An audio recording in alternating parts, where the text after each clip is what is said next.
L'univers intersidéral. Depuis des milliers d'années, l'homme cherche à percer les mystères de son immensité.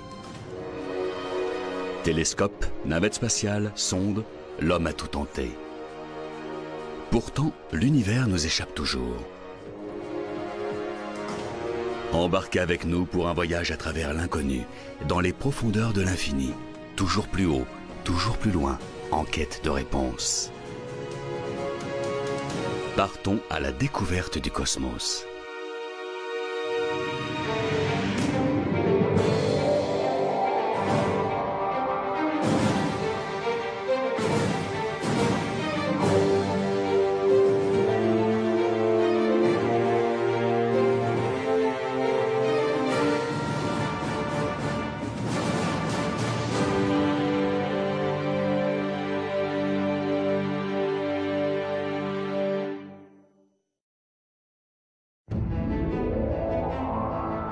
À 6 milliards de kilomètres de notre Terre.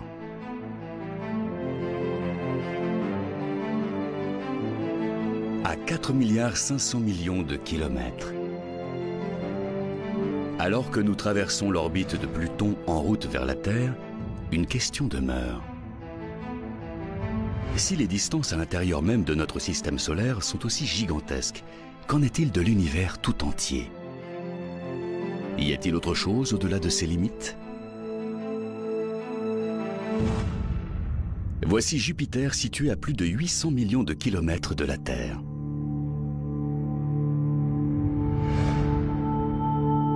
Une ceinture d'astéroïdes se trouvant à plus de 278 millions de kilomètres. Mars, la planète la plus proche de nous. Comme ancrée dans nos âmes, cette soif d'exploration n'a jamais quitté l'homme, cette soif d'aller toujours plus loin, à la découverte des confins de la connaissance et de la compréhension humaine. En 1962, le célèbre discours du président américain Kennedy sur la quête de la Lune incarne parfaitement cette volonté farouche. Well, space is there, and we're going to climb it, and the moon and the planets are there. And new hopes for knowledge and peace are there. And therefore, as we set sail, we ask God's blessing on the most hazardous and dangerous and greatest adventure on which man has ever embarked. 7 ans plus tard, durant l'été 1969, la fusée Saturne V voit le jour. À l'époque, c'est la plus puissante jamais conçue par l'homme. Sa taille équivaut à un immeuble de 36 étages. Elle envoie 3 hommes à la conquête de l'espace, en route vers cette sphère lumineuse qui, depuis toujours, permet à l'homme de mesurer le temps qui passe. La Lune.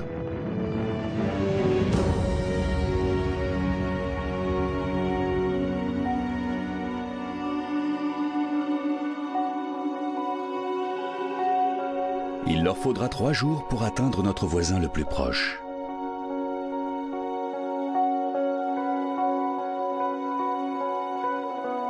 Pendant ce temps-là, sur la Terre, des millions de personnes retiennent leur souffle, à chaque minute qui conduit les 3 astronautes toujours plus loin dans l'espace. Une mission qui incarne à elle seule des millénaires de rêves et d'aspirations.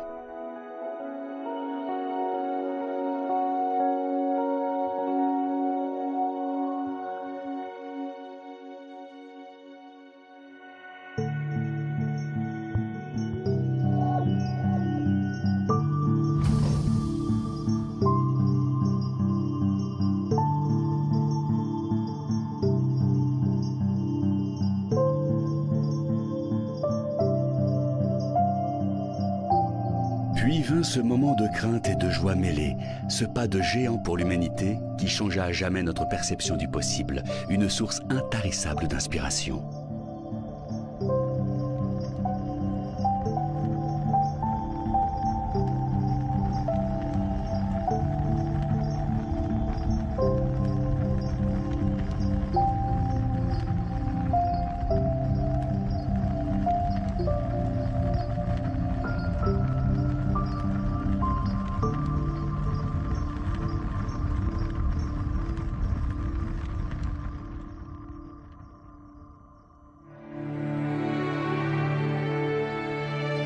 Pour se faire une idée de l'immensité de l'espace, commençons par les deux endroits de l'univers les plus importants pour notre planète bleue.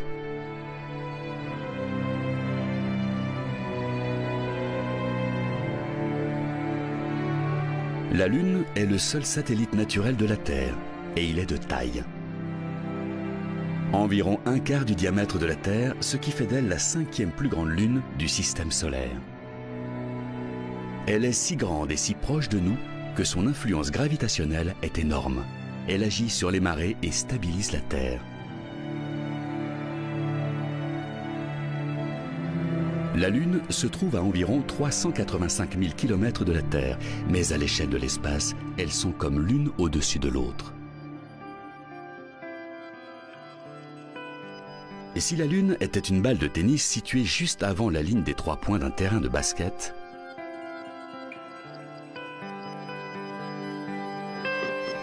la Terre aurait la taille d'un ballon de basket posé sur le panier, soit à un peu plus de 7 mètres l'une de l'autre. Si loin et pourtant si proche.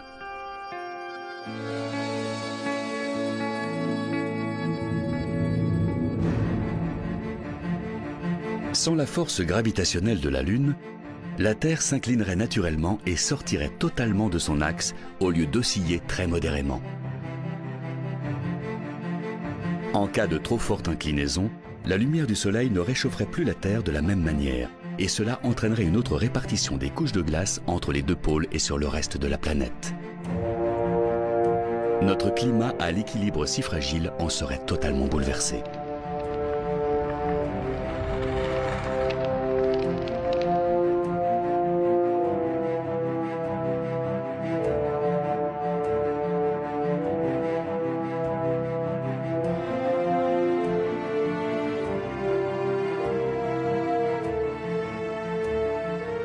Fort heureusement, la Lune est là pour maintenir la stabilité de notre climat. La Terre, au gré d'une force gravitationnelle ancestrale, continue d'exercer son attraction sur la Lune, qui décrit un cercle à l'infini, telle une bille sur son rail. Sans cela, elle dériverait loin dans l'espace.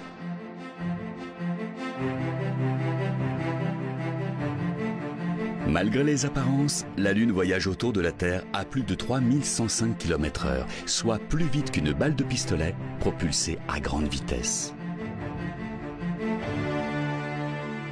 Pourtant, lorsqu'on l'observe de la Terre, elle semble totalement immobile.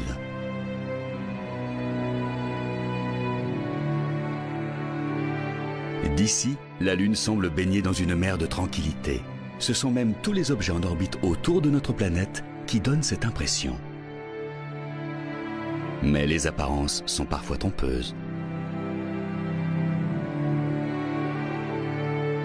Lorsqu'on regarde les images d'archives de la Station spatiale internationale ou d'une navette spatiale en orbite à une distance de plus de 400 km de la surface de la Terre, on a du mal à se faire une idée de la vitesse réelle de ces deux engins. En réalité, ils se déplacent à plus de 20 fois la vitesse d'une balle.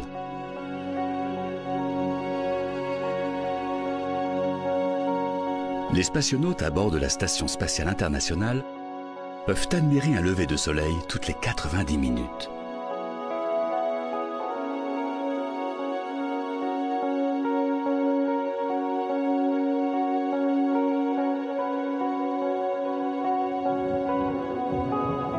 Supposons que la navette se trouve à quelques centimètres de la Terre.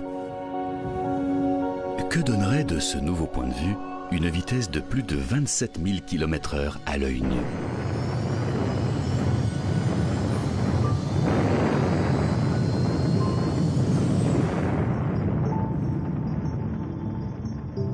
Impossible de la voir arriver.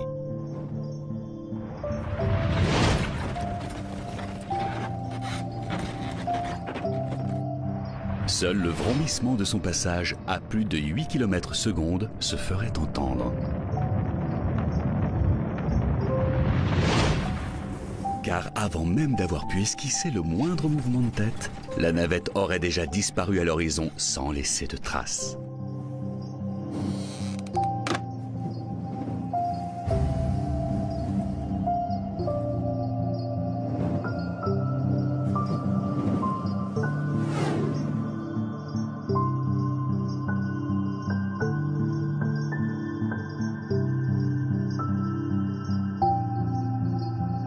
Désormais, on appréhende mieux les distances dans l'univers et on comprend mieux pourquoi il n'a fallu que 3 jours pour rendre visite à la planète la plus proche de notre Terre.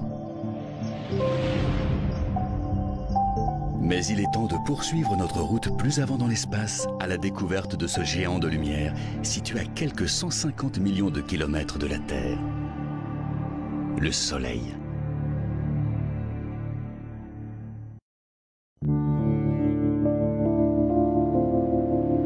Voici la star de notre système solaire.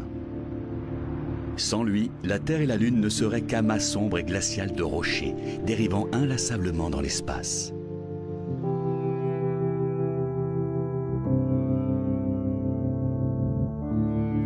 Bien avant qu'un mathématicien de la Renaissance n'affirme que le Soleil se trouve au centre de notre système solaire, l'homme connaissait déjà la valeur inestimable de cet orbe doré qui trône dans le ciel. Nul besoin d'un horaire, un mécanisme inventé pour représenter le système moderne d'astronomie, pour comprendre que le Soleil nous apporte chaleur et lumière.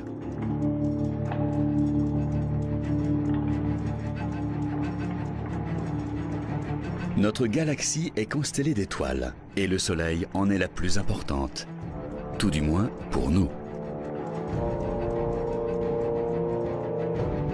Bien entendu, il est impossible de se poser sur le Soleil, sa surface n'étant pas solide, mais uniquement constituée d'une couche de gaz chaud et bouillonnant appelée photosphère. Plus on s'approche de son noyau, plus cette masse gazeuse devient dense. En s'enfonçant à plus de 160 000 km à l'intérieur du Soleil, on atteint la zone de radiation où l'énergie émise par le cœur est transférée vers la surface sous forme de radiation électromagnétique. Si l'on poursuit notre chemin toujours plus à l'intérieur, on arrive enfin à cette centrale thermonucléaire qui régit absolument tout, le noyau. Température 15 millions de degrés Celsius. Voici l'endroit d'où provient toute la lumière et toute la chaleur de la Terre.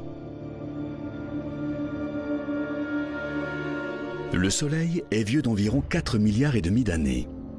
D'ici 5 millions d'années, il aura épuisé la majeure partie de son carburant. Conséquence, il se refroidira et se transformera en une gigantesque étoile rouge. Mercure et Vénus, situés à des millions de kilomètres de là, seront engloutis au terme de cette formidable expansion. Mais quelle est exactement la taille de cette boule incandescente de chaleur? À l'échelle de notre système solaire, c'est la plus grande chose qui soit. Voici Mercure, Vénus, Mars, Jupiter, Saturne, les 2 plus grandes planètes. Comme le montre ce schéma, elles paraissent bien infimes en comparaison du Soleil. Il est si énorme et si puissant qu'il crée de l'énergie électromagnétique, ce qui génère de spectaculaires éruptions d'énergie à très fort taux de radiation. Il s'agit d'éruptions solaires, des phénomènes de plus de 10 fois la taille de la Terre elle-même.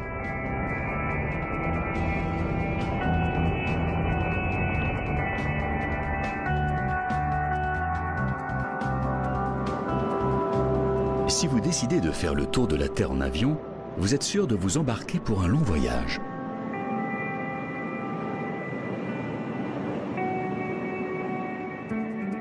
Pour un trajet sans escale autour de la planète bleue, il faudrait compter environ 45 heures. Soit quasiment 2 jours à bord de l'appareil.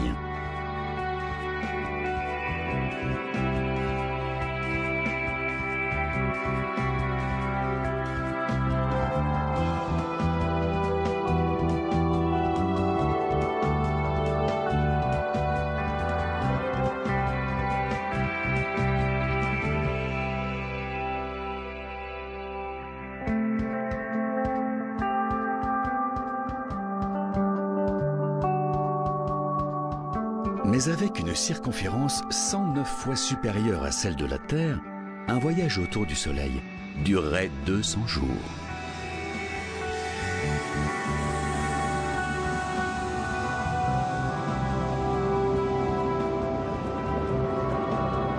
Par les plus chaudes journées d'été, on peut sentir la chaleur du soleil sur notre visage. Pourtant, celui-ci se trouve à 150 millions de kilomètres.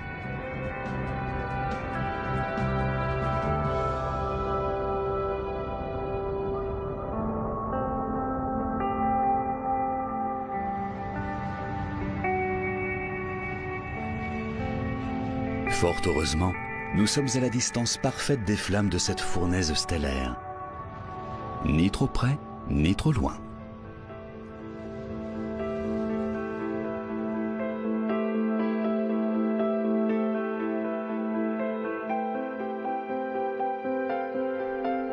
Et si le Soleil s'arrêtait brusquement de briller, il faudrait exactement 8 minutes pour que les répercussions sur Terre soient visibles.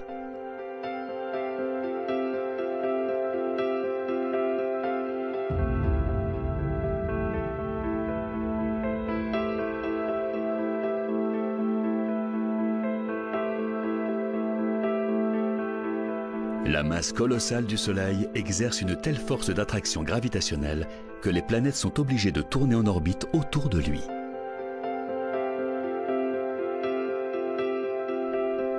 Sur les échelles proposées dans bon nombre de schémas, il est totalement impossible de se rendre compte des distances réelles qui séparent les planètes de l'astre lumineux. Des distances exceptionnelles.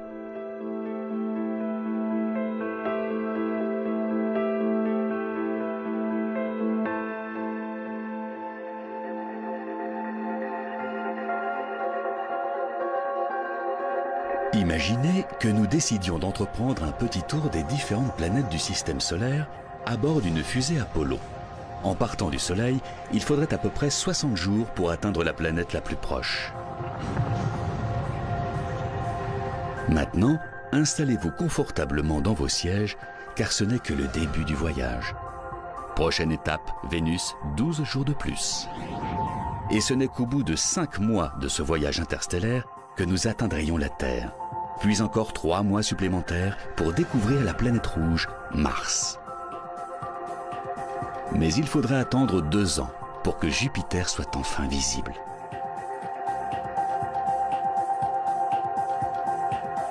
Et encore 2 ans de plus pour Saturne, puis 4 si vous voulez avoir la chance de voir un jour la planète Uranus. Pour Neptune, deuxième planète la plus éloignée du Soleil, il faudrait encore compter 13 années supplémentaires. Et enfin 18 ans de plus pour atteindre notre destination finale, Pluton, situé à plus de 6,5 milliards de kilomètres du Soleil. Comme vous l'avez compris, notre système solaire est immense. Pourtant, ce n'est qu'un vulgaire grain de sable au milieu de la galaxie. Cet astre si flamboyant qui domine notre système solaire se perd littéralement parmi les milliards d'étoiles qui composent la Voie lactée. Mais alors, jusqu'où le plus rapide des vaisseaux spatiaux jamais conçus par l'homme a-t-il été capable de nous emmener ?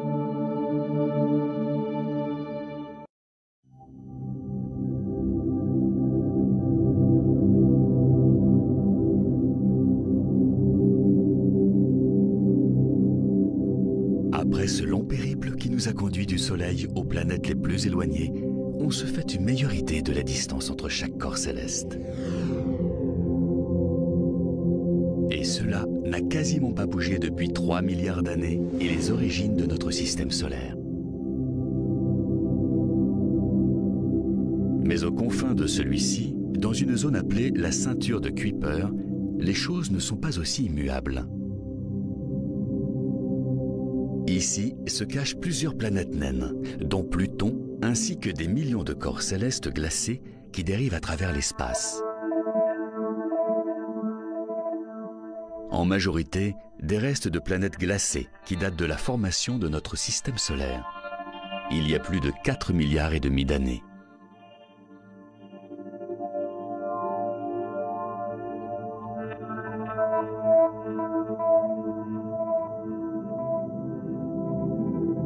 Ce sont des corps qui restent stationnaires, en orbite autour des planètes du système solaire.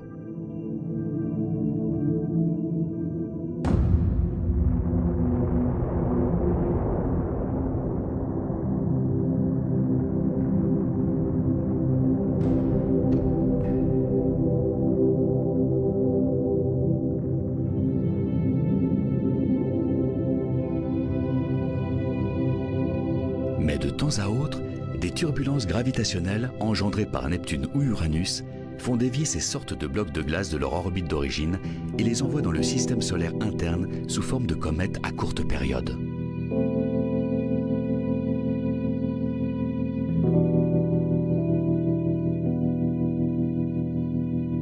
La plupart d'entre elles ne durent que quelques années, puis finissent par exploser à mesure qu'elles s'approchent de la chaleur du Soleil.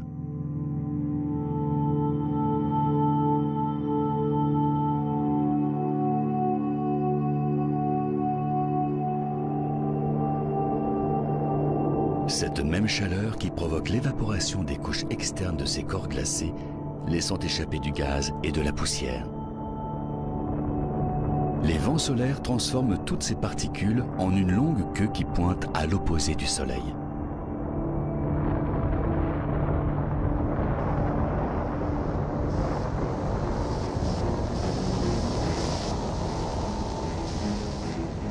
En 1977, la NASA envoie 2 sondes spatiales, Voyager 1 et 2.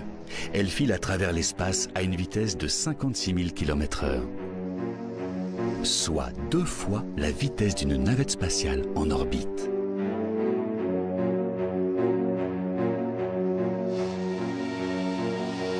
Après plusieurs décennies dans l'espace, les sondes Voyager finissent par franchir les limites de notre système solaire. Elles dépassent la ceinture de Kuiper et en 2010, elles atteignent l'espace interstellaire. Leur mission, explorer les limites de l'influence magnétique solaire.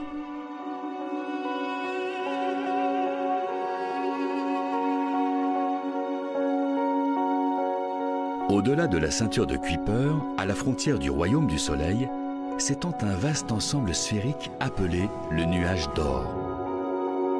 Sa limite externe se situe à 750 milliards de kilomètres du Soleil.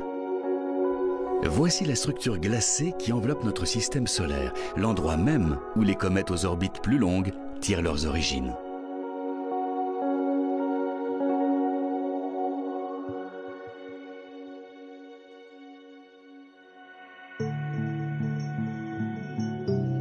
La comète Hale-Bopp en est un bel exemple. Sortie du nuage d'Oort, elle navigue vers le Soleil dans un véritable éclat de lumière.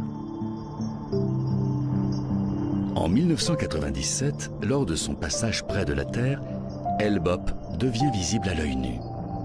Près de la Terre, tout est relatif, à plus de 160 millions de kilomètres. La dernière fois qu'elle s'est approchée aussi près de nous, c'était il y a 4200 ans.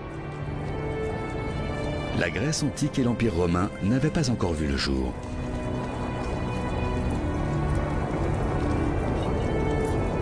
Hale-Bopp a depuis repris son chemin vers le nuage d'Oort. De retour à son état glacé, sa longue queue brillante n'illumine plus l'espace. Elle ne sera sans doute pas de retour avant plus de 2400 ans.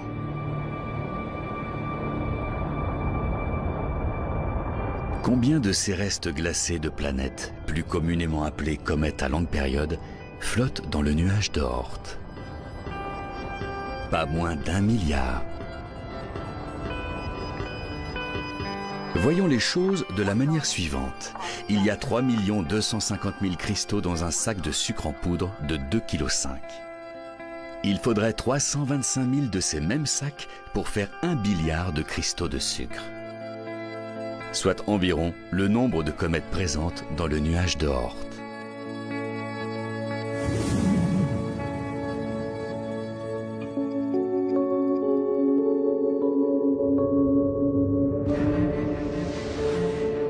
Le nuage d'Oort est si vaste qu'il s'étend sans doute jusqu'à 1/3 de la distance qui nous sépare de Proxima du Centaure, l'étoile la plus proche de nous après le Soleil. Néanmoins, notre voisin stellaire se trouve quand même à plus de 4,3 années-lumière de la Terre.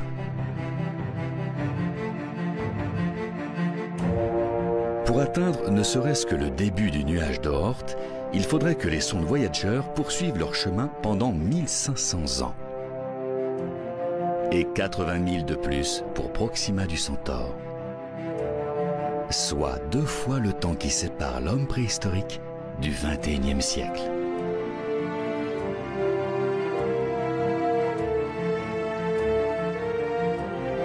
Pour atteindre le groupement d'étoiles ou astérisme le plus proche de la Terre, qui se trouve à 4,3 années-lumière de la Terre, il faudrait parcourir une distance de plus de 40 milliards de kilomètres. Pour une telle entreprise, seul un vaisseau spatial capable de transporter plusieurs générations d'explorateurs parviendrait au bout du voyage. Un vaisseau de la taille d'une ville.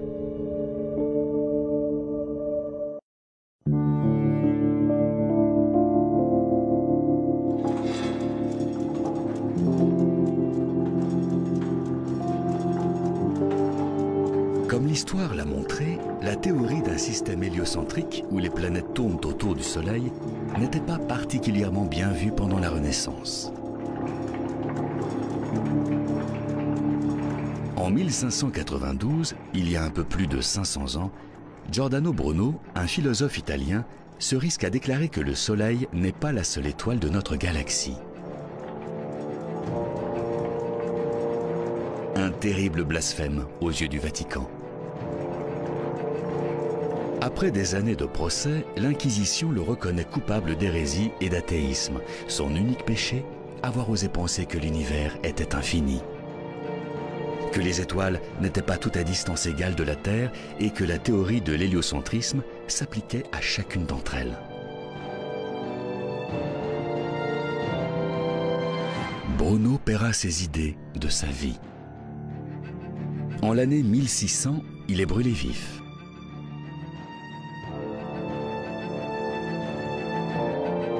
Pour avoir une idée précise des distances qui nous séparent des étoiles et des galaxies, l'homme a dû faire appel à une unité de mesure un peu différente.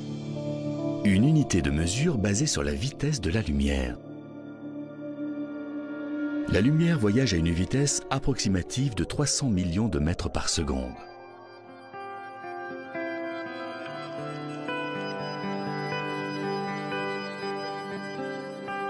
Si nous propulsions un jet de lumière de la Terre à la Lune, soit 384 400 km, il lui faudrait moins d'une seconde et demie pour atteindre son but. Un simple battement de paupières. Pour la planète Mars, à près de 223 millions de kilomètres, cela lui prendrait un tout petit peu moins de 13 minutes. Pour Jupiter, un peu plus d'une demi-heure. Pour Saturne, 1h10. Et pour parvenir au monde gelé de Pluton, il lui faudrait près de 5h30, même à une telle vitesse.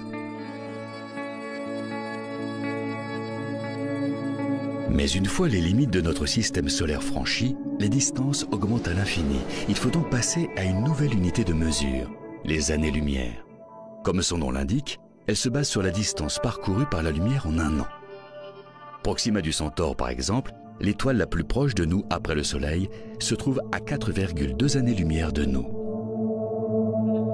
soit plus de 40 milliards de kilomètres. Mais pourquoi s'arrêter là? Chaque semaine, les astronomes découvrent aux confins de l'espace toujours plus de nouveaux mondes, les exoplanètes.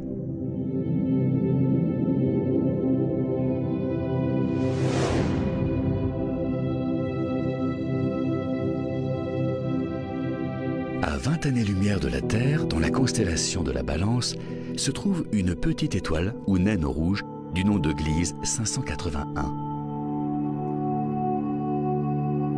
Selon les scientifiques, il est possible qu'une planète du type de la Terre soit en orbite autour d'elle.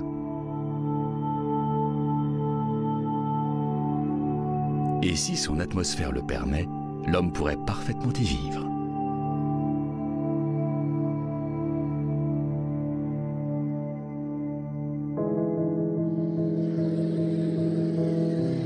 Mais comment faire pour l'atteindre?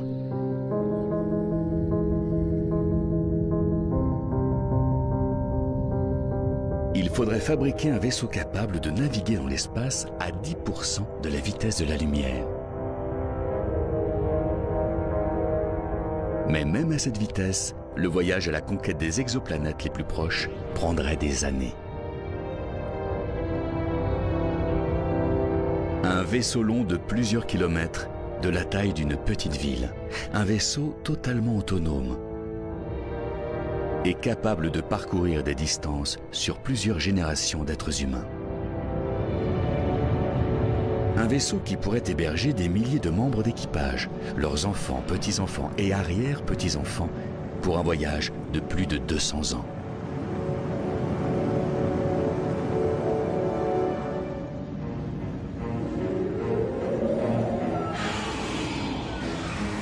Tout comme les bâtisseurs des plus belles cathédrales du Moyen-Âge, ils seraient incapables de voir leur chef-d'œuvre achevé. Leurs arrière-petits-enfants passeraient eux aussi leur vie entière à bord du vaisseau.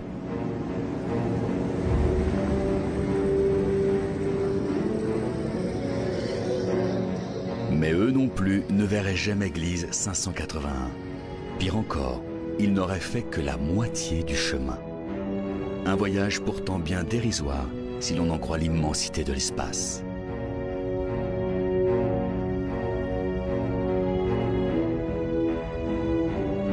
L'ensemble du système solaire s'étend sur plus de 5000 années-lumière et ce n'est qu'une infime partie de notre galaxie. Pour couvrir une telle distance, c'est un véritable périple interstellaire qui attend l'homme à bord de cette gigantesque colonie spatiale.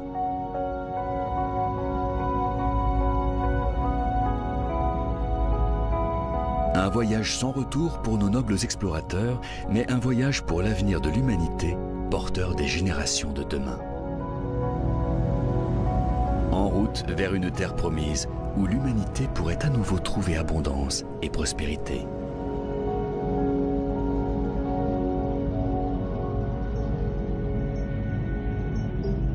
Un voyage à la conquête de l'espace infini, à des vitesses difficilement imaginables pour le commun des mortels. Sa destination finale? Un monde étrange et imaginaire dont l'homme a longtemps rêvé.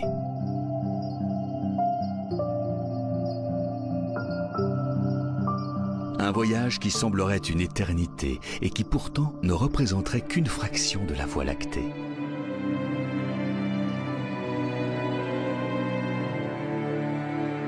Pour avoir une chance de briser les frontières de notre galaxie et se perdre toujours un peu plus dans les profondeurs de l'espace, nous serions obligés de propulser le vaisseau à des vitesses inouïes.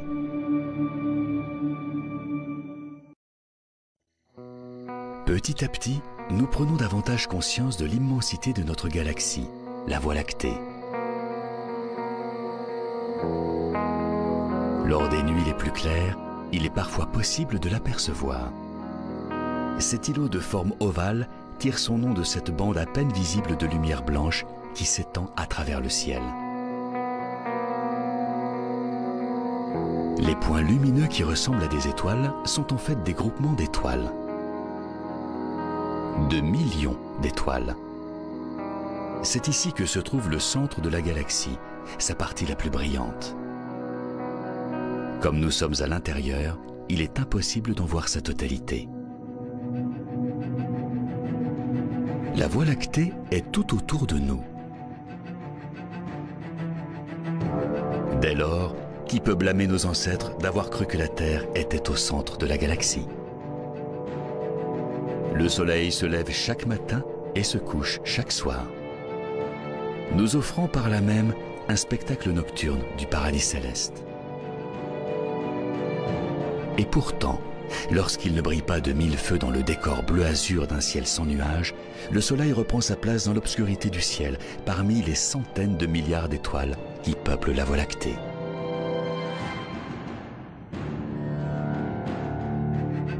Les étoiles que l'on observe au loin sont à des milliards d'années-lumière. Une notion de lointain toute relative. Car de l'autre côté de la galaxie, c'est notre Soleil qui apparaît comme une étoile au lointain.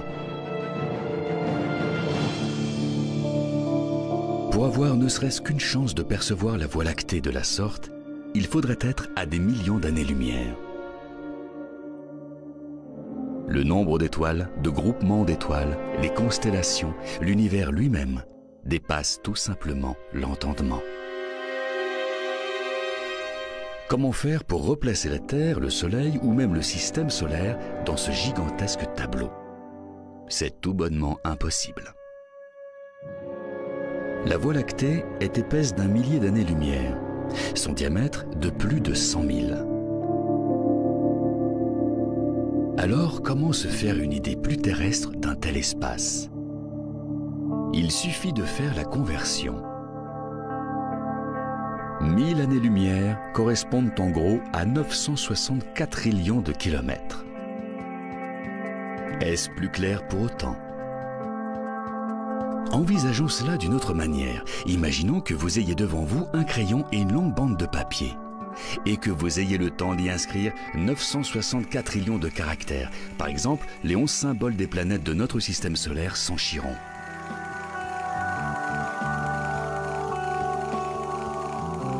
Eh bien, cette bandelette de papier ferait plus de 3000 fois le tour du Soleil. Cet exemple nous permet-il de visualiser de manière un peu plus précise un tel nombre? 964 trillions de kilomètres? L'immensité de la Voie lactée? Rien n'est moins sûr.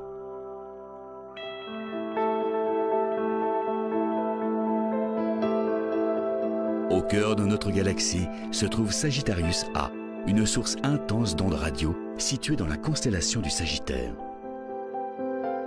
Elle héberge l'un des phénomènes les plus intenses et mystérieux de l'univers. Un trou noir supermassif, un phénomène d'une rare violence. Ici, la gravité est si forte que même la lumière ne peut y échapper. Les trous noirs présents dans les galaxies spirales, comme la Voie lactée, sont totalement invisibles. Mais les scientifiques sont capables de les déceler en observant le comportement des étoiles environnantes, invariablement attirées par ces derniers. Juste avant de se faire engloutir, elles émettent d'énormes quantités de radiation.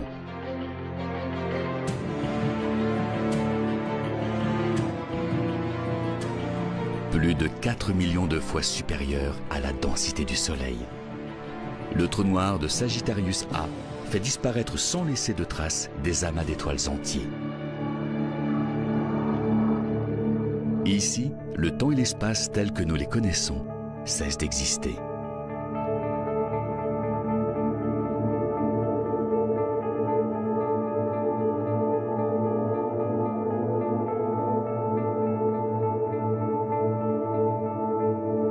Malgré l'immensité de la Voie lactée, les scientifiques pensent que notre galaxie n'est qu'une spirale ordinaire perdue dans un petit coin d'univers.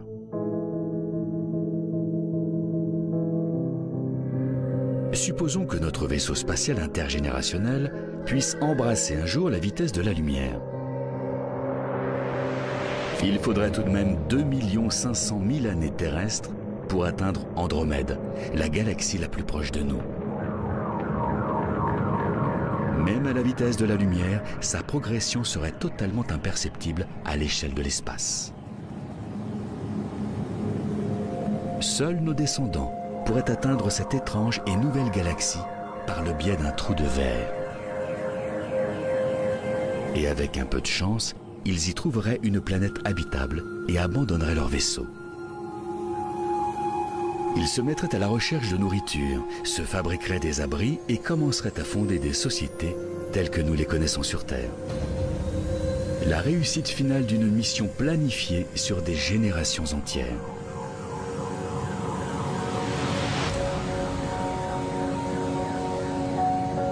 Imaginez-vous débarquer dans ce nouveau monde, une planète aux conditions similaires à celles de la Terre, mais qui abrite peut-être des formes de vie inconnues. Une planète où l'évolution aurait pris un chemin différent. Pour l'instant, ce n'est bien sûr qu'un rêve. Mais il n'y a pas si longtemps, c'est aussi ce qu'on disait de la Lune.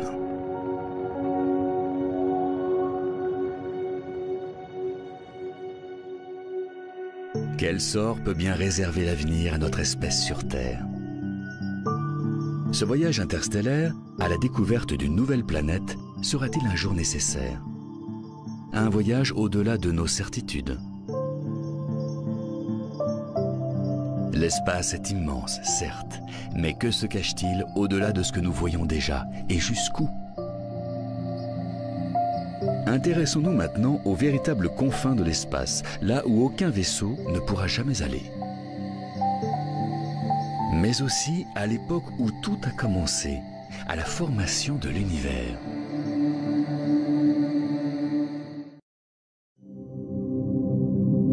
En 1923, un jeune astronome du nom d'Edwin Hubble travaille à l'observatoire de Mount Wilson, en Californie. Un jour, il pense tomber par hasard sur la nébuleuse d'Andromède.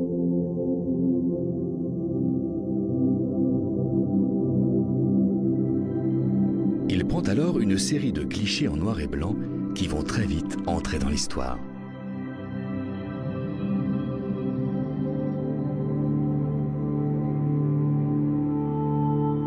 Il ne le sait pas encore, mais le scientifique vient tout simplement de faire l'une des plus grandes découvertes du XXe siècle. Andromède n'est pas un groupement d'étoiles à l'intérieur de la Voie lactée. Edwin Hubble vient de mettre au jour une nouvelle galaxie.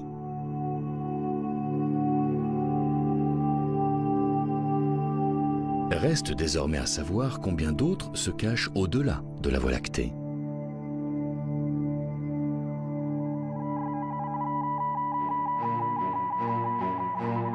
En 1990, la NASA procède au lancement d'un télescope orbital ultra puissant baptisé en l'honneur d'Edwin Hubble. Son objectif, observer l'espace dans ses plus lointains recoins. De la taille d'un quart, Hubble navigue en dehors de la distorsion atmosphérique de la Terre.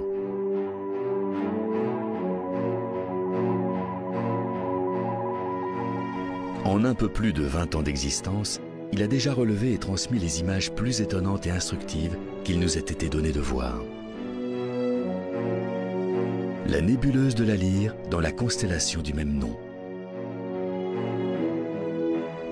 Les gigantesques amas d'étoiles entourées de gaz rayonnants. Les restes de l'explosion d'une grosse étoile. La galaxie du tourbillon.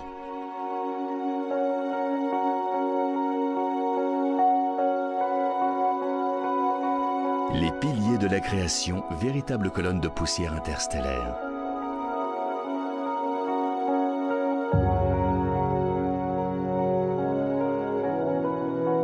Des astérismes présents dans les galaxies naines les plus proches comme les plus lointaines.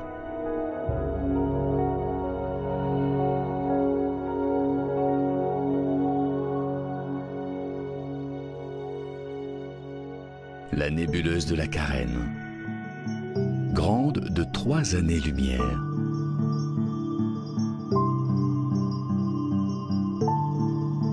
Les galaxies spirales à 30 millions d'années-lumière de la Terre.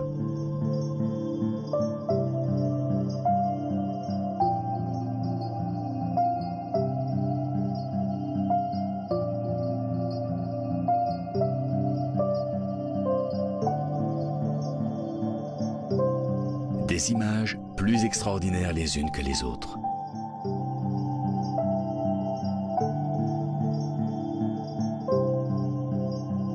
Mais il y a une image prise par Hubble sur une période de 4 mois pendant l'année 2003 qui représente une avancée capitale, au même titre que la découverte par Edwin Hubble en 1923 de la galaxie d'Andromède. À première vue, on ne dirait rien de plus que des étoiles dans la nuit. Mais en observant de plus près, on décèle plus de 10 000 corps célestes. Pas d'étoiles, ni de système solaire ou même de groupement d'étoiles. Pratiquement chacune de ces minuscules boules de lumière sont des galaxies.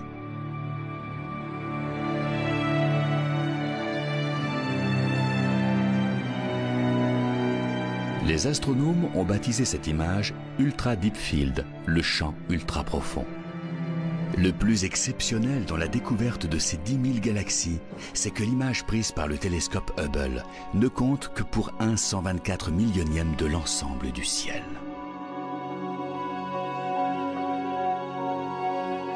Pour capturer une telle image, les astronomes ont pointé le télescope vers le sud et une infime parcelle de ciel, totalement noire et apparemment vierge. Puis, ils ont attendu. Ils n'avaient aucune idée de ce que leur révélerait cette pénombre.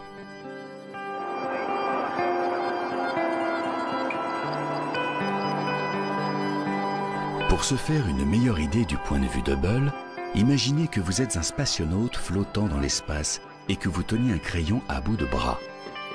Caché par la gomme, un minuscule bout d'espace. Derrière lui se trouvent ces 10 000 galaxies. Et ce n'est pas tout.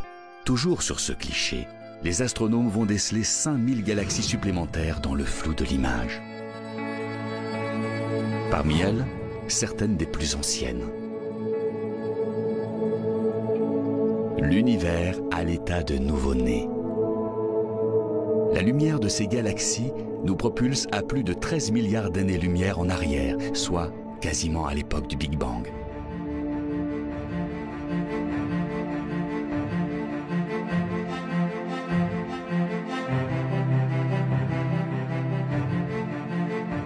Mais combien de galaxies a-t-on pu recenser exactement? Jusqu'à la découverte d'Edwin Hubble, les astronomes penchaient pour une galaxie unique, la Voie lactée. Aujourd'hui, la NASA estime qu'il en existe des centaines de milliards, dissimulés dans les profondeurs de l'espace. Connaîtra-t-on un jour les limites de l'univers? Et si oui, que se cache-t-il au-delà de celui-ci?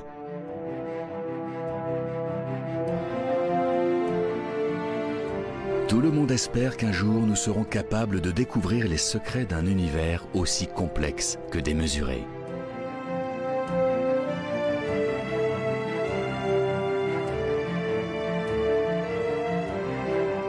Sa taille dépasse sans doute notre imagination.